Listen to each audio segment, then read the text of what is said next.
He was younger than I am now. He decided to go out on a cold day, riding his horse, came back, and he had a bit of a sore throat, looked a little red. I said, well, send for the doctor. The doctors came over and they said, oh, George Washington, you better make sure to treat him right.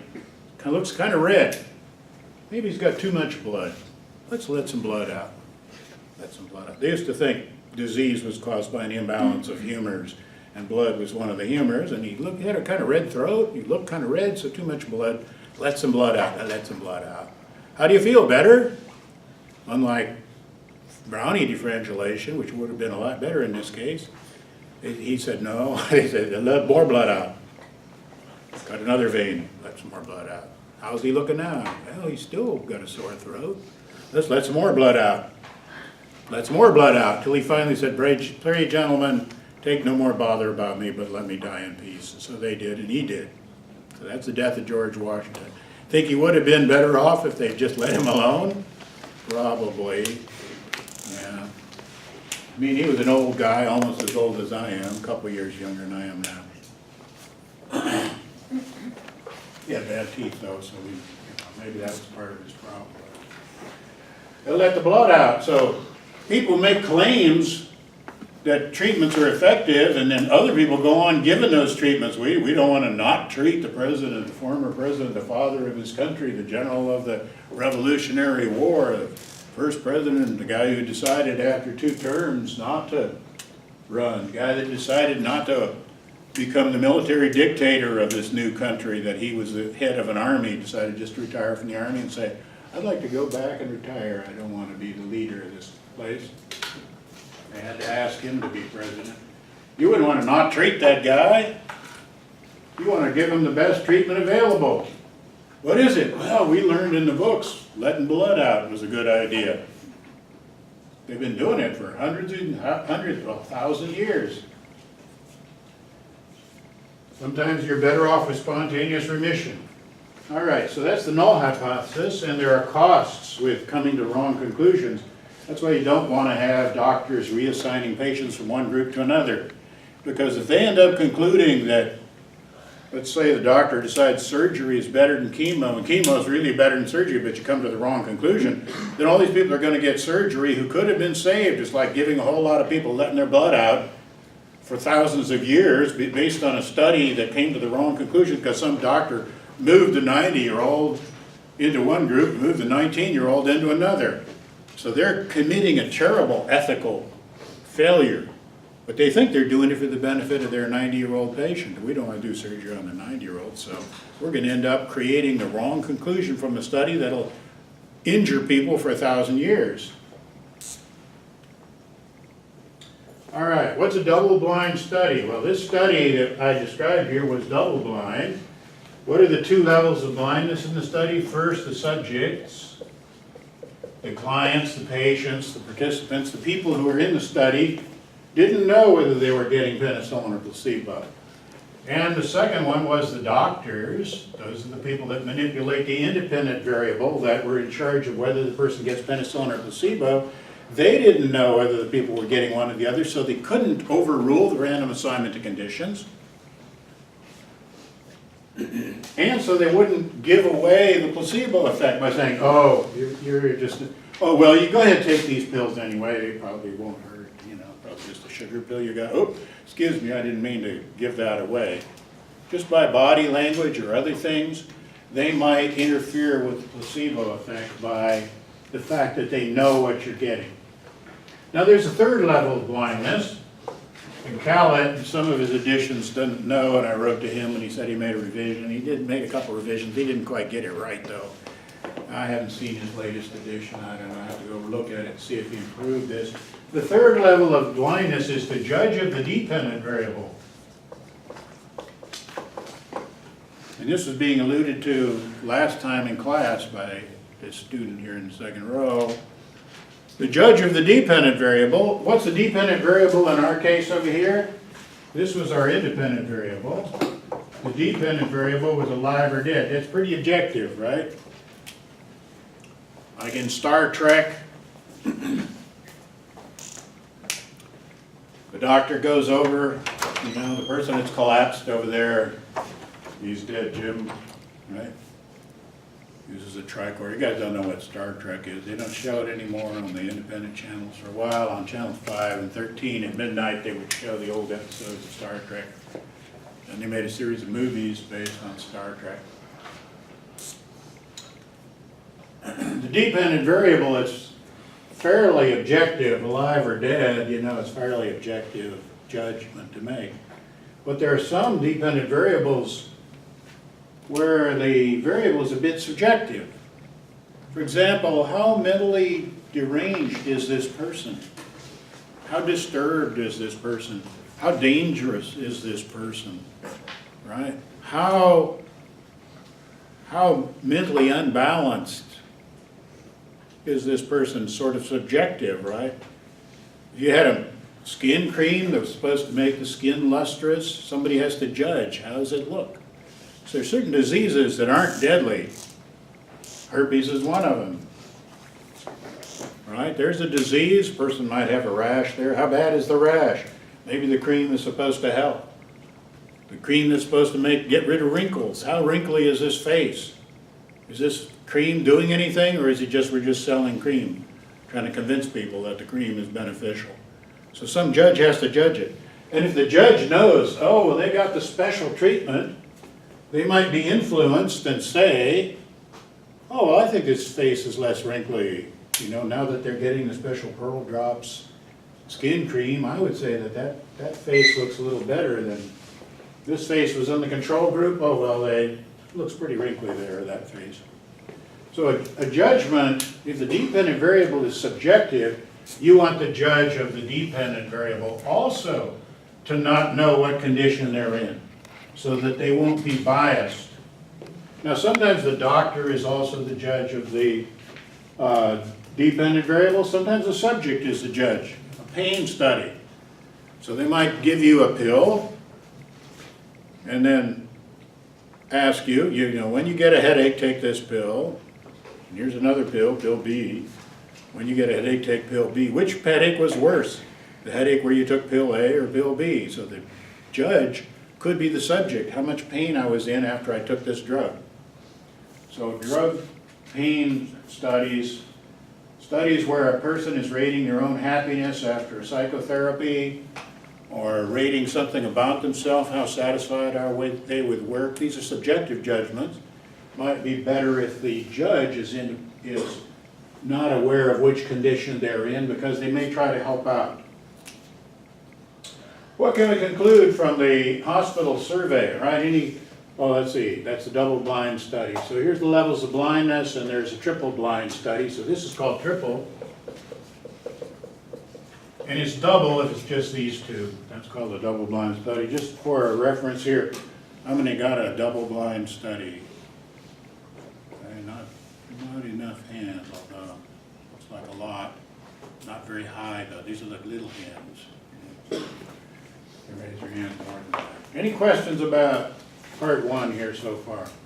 Definitions. These are all in chapter 2, and mentioned them in the last lecture. What can we conclude from the experiment on penicillin and death due to strep? We can conclude that the penicillin reduced the death rate, caused a reduction in the death rate due to strep. All right, so from an experiment, properly done experiment, you can conclude causation. What can we conclude from the hospital survey on penicillin and death? We can conclude that there's a correlation between penicillin and death. And the causation here is the penicillin is beneficial. Here the correlation runs in the direction that people have received penicillin are more likely to die. So you can predict, you can use the fact that somebody has received penicillin to predict their death. Who wants to predict death? Insurance. Insurance companies. Why?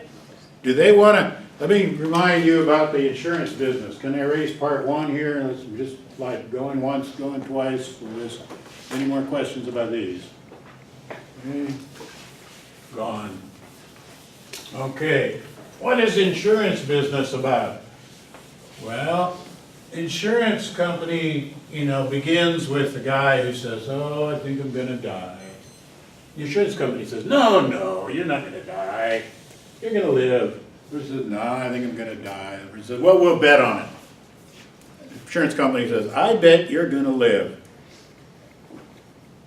And if you live, you have to pay me $1,000. Yeah, right? That's the cost of insurance.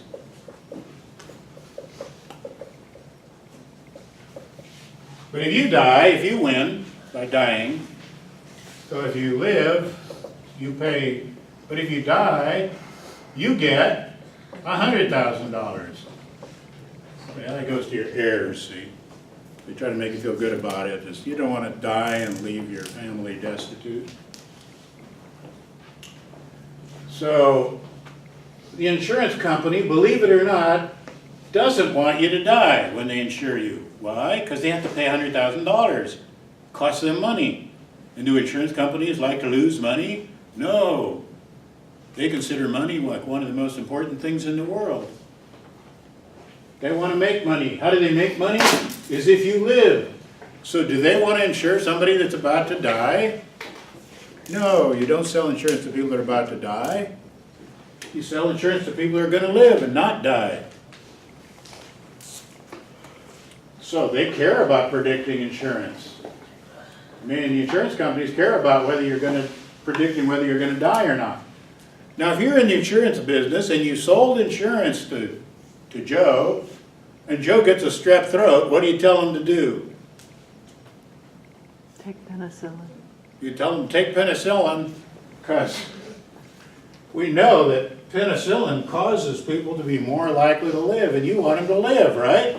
You want Joe to live because you insured him. He's paid you the $1,000 for his policy. If he dies, you have to pay $100,000, so you care about him living. On the other hand, if Fred comes and you say to Fred, have you been taking penicillin last year? Oh yeah, lots of times. Don't sell him insurance, right? Because that guy, you can predict from the fact he's been taking penicillin that he's going to die. So prediction and causation can be different things, and they oftentimes are. Do people understand it? Prediction versus control. Prediction versus causation. Prediction and causation are not the same thing. If you've been taking penicillin, you're more likely to die. Only 20 of them alive and 80 of them dead at the end of this study, versus the people that had not taken penicillin, there 80 of them are alive. So you can use, if you ask somebody, have you been to the doctor lots of times last year? And if the person says 50 times, I went to the doctor last year, do you sell them insurance? No. But if somebody you sold insurance to gets sick, what do you tell them to do? Go to the doctor. Because you don't think going to the doctor causes people to die, but going to the doctor predicts who's going to die. The person that's gone to the doctor is likely to die. So prediction and causation are two different things. Don't confuse them. Now the devil wants you to be confused. That's why correlation is called the tool of the devil.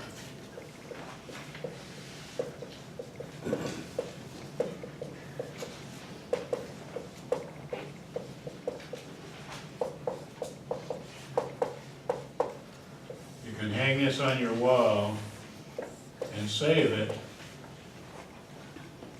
because people confuse themselves with correlation all the time and think it has something to do with causation. It has absolutely nothing whatever to do with causation. If you know A and B are correlated, you don't know anything about causation. If you know A causes B, you don't know anything about correlation. If you know B causes A, you don't know anything about correlation. If A and B are not correlated, you don't know anything about causation. If A causes B, you don't know anything about correlation. If B causes A, you don't know anything about correlation. If A and B are positively correlated, you don't know that the causation runs the opposite direction. So causation and correlation have nothing whatever to do with each other. Do not confuse them at all. They have nothing at all to do with each other. They can be opposite, and they often will be opposite. Now, if everybody who should get penicillin gets it, and if it's perfectly effective, there'd be no correlation at all between penicillin and death. Why is there this correlation?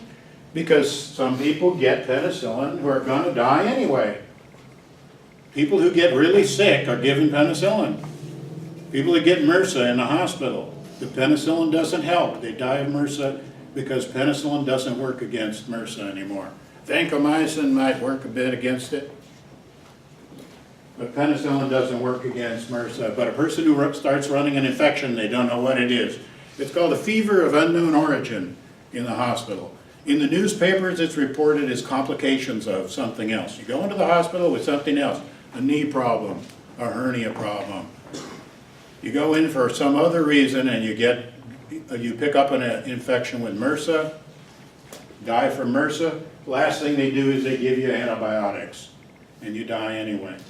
So the antibiotics aren't perfectly effective, and they're given to people who are sick that you just don't know what's wrong with them. They could have blood clots, they could have cancer, they could have 101 other things that'll produce a fever of unknown origin. But they give them, the hospitals know, we probably gave them an infection, let's give them antibiotics, that's what we can do. So they'll give antibiotics to a person that runs a fever and then they don't know what's causing the fever. All right, so when is correlation the tool of the devil? When somebody uses correlation as if it's evidence of causation. Now, who likes to do that? Politicians. Because they're liars. Or because they're stupid. I mean, sometimes you can't tell the difference. People, a person is saying something that's wrong.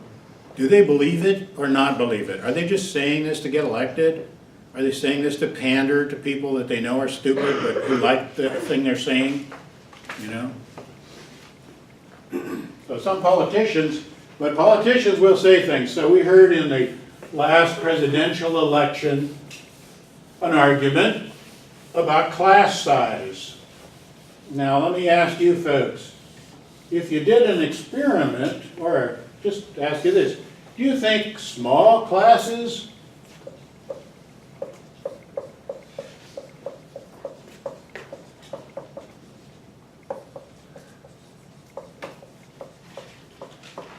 So here's a variable, the size of a class.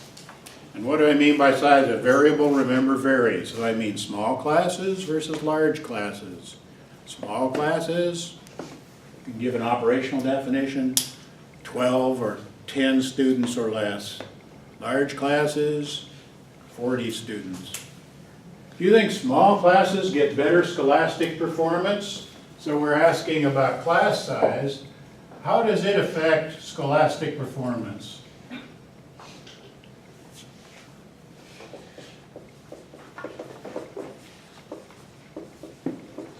We could measure that by how much the score is on a test of what the students were supposed to learn in the class.